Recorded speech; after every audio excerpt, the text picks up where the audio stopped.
So you said earlier that you applied for a retraction. Why are you taking this on as something that you're participating in? I mean, you're not. Well, I got asked to do it probably based on my Twitter history, just having an understanding of this. But I also didn't know the authors. I think the people who really initiated this wanted an independent view on this of someone who wasn't.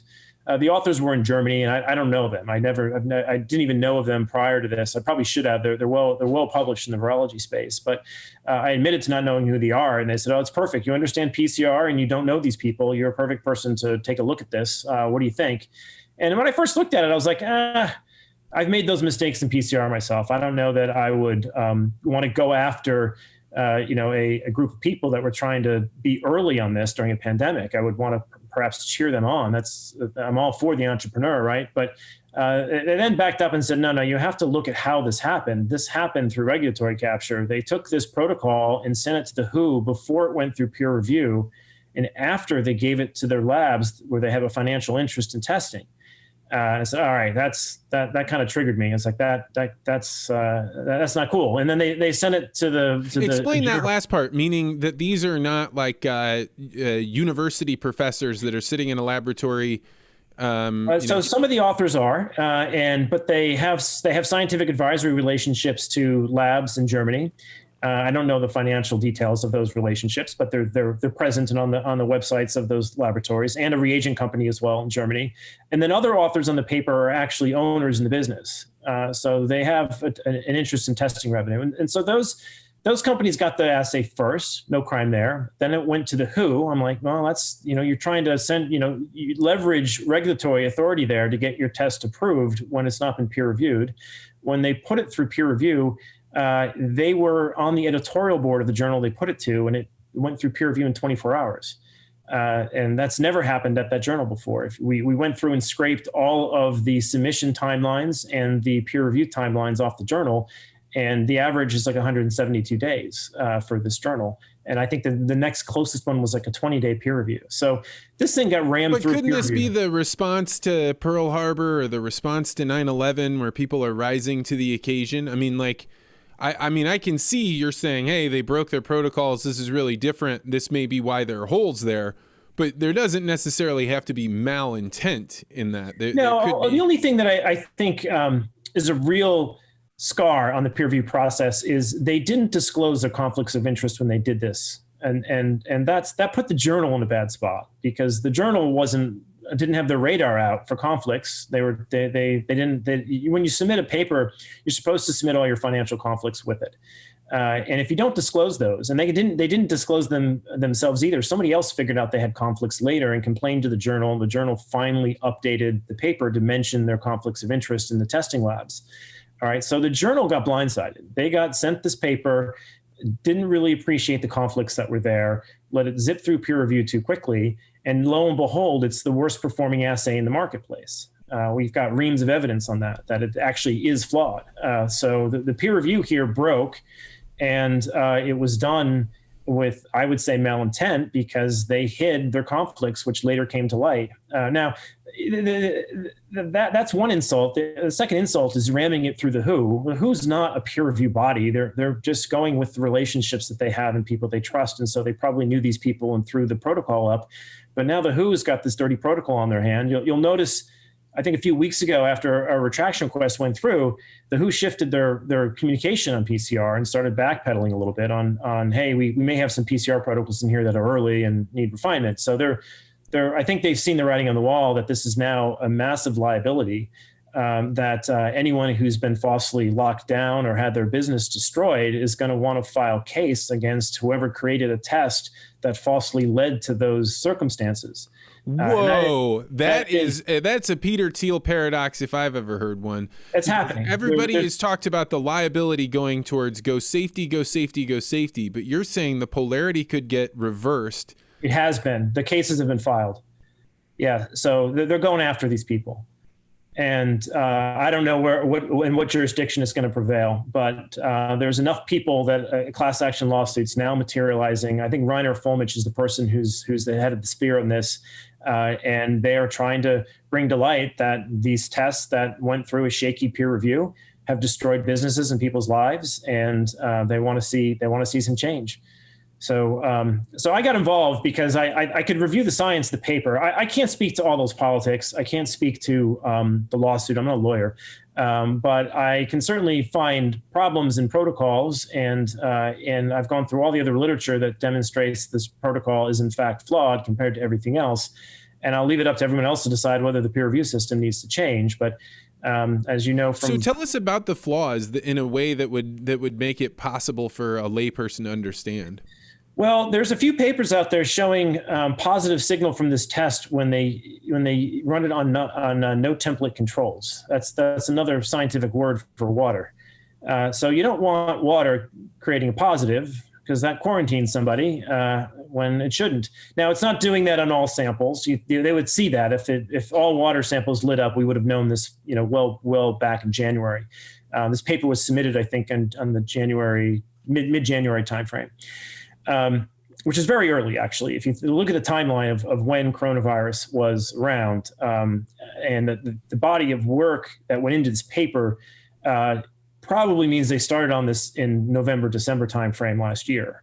So they were very far ahead of the curve. So far ahead of the curve, people are questioning how they know. But they are known in this space. They have been studying coronaviruses for a long time. So they in fact, they even used an old assay that they had for SARS-CoV-1, because I think they discovered that virus. So very credible in the space. So they had a jump start and they ran with it.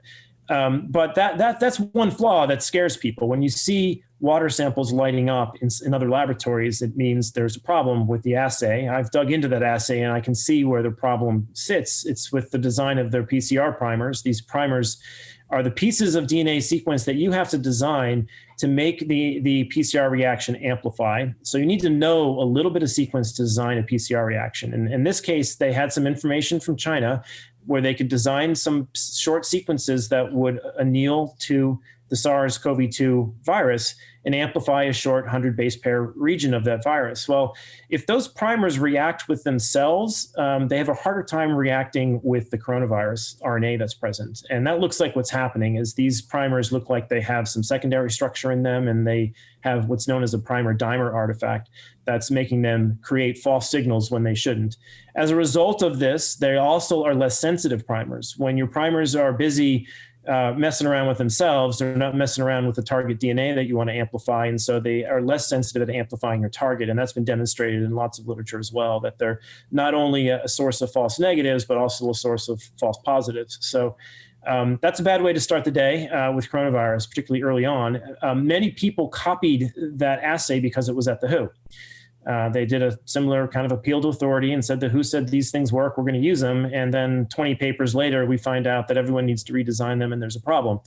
I don't know how frequently they're used today. For instance, the story with your daughter, I have no idea what test they ran on your daughter because it's impossible to figure that out in the United States. Oh, she didn't have a test run on her. So we just assumed if the sitter had it, that it was like we were not. All right, yeah.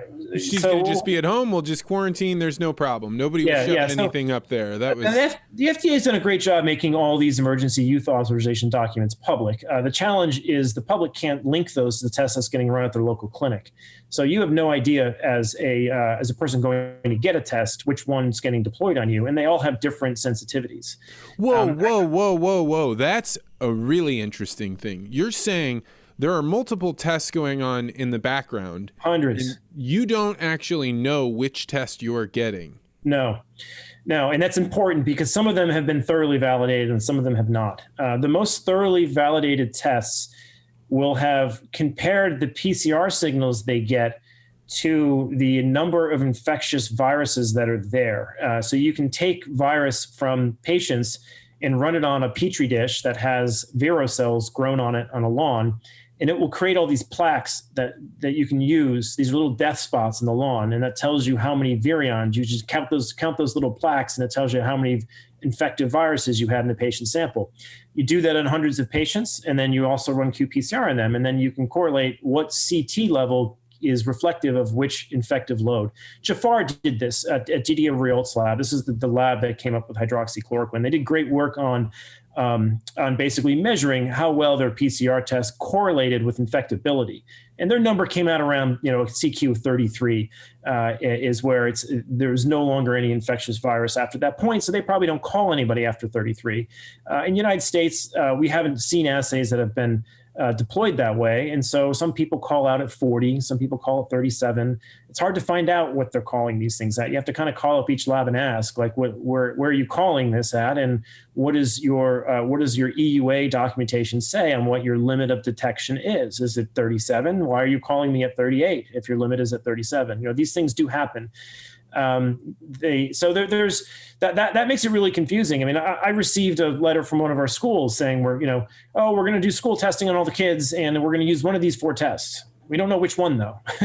we're just going to choose our own adventure as we see fit and find the best pricing. And I'm like, well, some of these are saliva tests. That's fine. That's less invasive. Some of these like shove something way up your nose and you can actually do some damage. I kind of prefer you work on the saliva ones and maybe tell us, like, what was this test validated on? Like, what's the validation for this?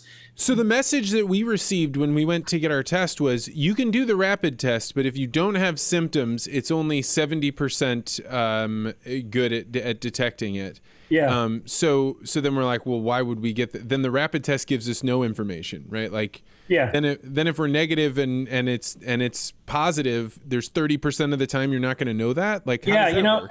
I'm actually more fond of those now than I was before, mainly because I feel like picking up the people who are symptomatic is like the most important thing. This chasing all the asymptomatic people with PCR, I think, leads to more destruction. But the rapid test, I like for that reason, in that they only pick up people who are really hot for the virus, and therefore they are infectious, and they're actionable, right? You don't end up sweeping in all of these people that have the virus in the rearview mirror, which is what we're doing with PCR. So you end up with, I think, more targeted quarantines that way. So they're frowned upon because they're new, and I get that. But I do think Michael Mina is a good person to follow in this out of the Broad. I think he's got his head on straight about the use of these rapid tests. They're for one, you can do them like in 20 minutes, and that means you can do them and maybe catch the pre-symptomatic phase. The problem with PCR is there may in fact be a pre-symptomatic window. That's still up for debate. I think the asymptomatic spread things get nullified, but the pre-symptomatic spread is a concern. That may only be a day or two. And if your PCR test doesn't get back for 4 days, then there's no point doing it. You'll already be symptomatic by the time you get the answer. So the rapid test could tell you right on the spot, all right, am I pre-symptomatic? You could probably take them more than once to know if is it continuing to be, is the viral load going up or down? There are some of these tests that can give you a number as opposed to just yes or no. And I think those are the more interesting ones because you can tell if your signal is going up or down. So to discern between pre-symptomatic and post, you're looking for the virus goes up in copy number very, very quickly on the front end. So you see a rapid change in the amount of RNA if you're in the pre-symptomatic phase, but it decays really, really slowly on the tail end, like weeks to months. And so you would see the CT value more or less stay the same or go down if you take them 2 or 3 days apart. So the rapid ones you could accomplish that with. When you do this with PCR, in the turnaround time is what it is. It's only what it is because they're centralizing the testing. qPCR could do this on site in an hour, but we don't have those tools approved yet. But so as a result, you send these things to labs that then go into some centralized lab that doesn't get you, it sits in a queue and doesn't get you an answer for 3 days. So you can't really do those things. You can't really take them multiple time points because the centralization is choking up the efficiency of getting the turnaround time right. So I do believe the home testing makes sense. Like there's several benefits to it, is that you could take it more frequently. You'd only get alarm bells when it really mattered. And you maintain the privacy of all this. I mean, I'm really nervous that all of this qPCR data is centralized in government databases that were just built this year. I mean, would you trust the DMV with all this data? I mean, what could you do with that data? I mean, to somebody like me, I'm like, I don't. What does that mean that they have that nasal swab and all the information? I just worry that it's not accurate. Like, how do we know that they're not manipulating the data?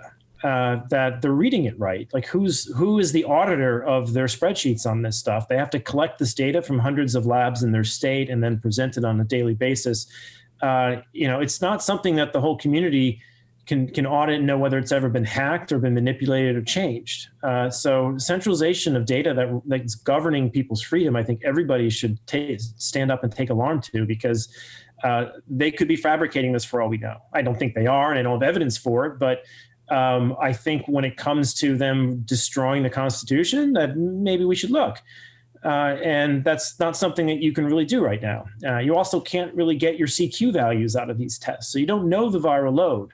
And that would be very, very valuable epidemiological data for everybody to track. A couple states finally did legalize that or force it upon people. Florida did it and Rhode Island did it. And already people on Twitter are tearing through that data, demonstrating how many people were called that probably were non-infectious, asymptomatic, and after a CQ of 35. And there's a large portion of them that are after a CQ of 35 that are getting whacked with quarantine that probably shouldn't be in Rhode Island. So there's a lot of value to the data, and I think part of the problem of centralizing it is that nobody can put it to use, and that's a real shame. Thanks for checking out this podcast short. If you like this interview, make sure you hit the like and subscribe button and hit that bell so you always get notified about this podcast. And if you're really interested in conversations like this, you may want to consider joining the Articulate Ventures Network. To find out more, go to network.articulate.ventures.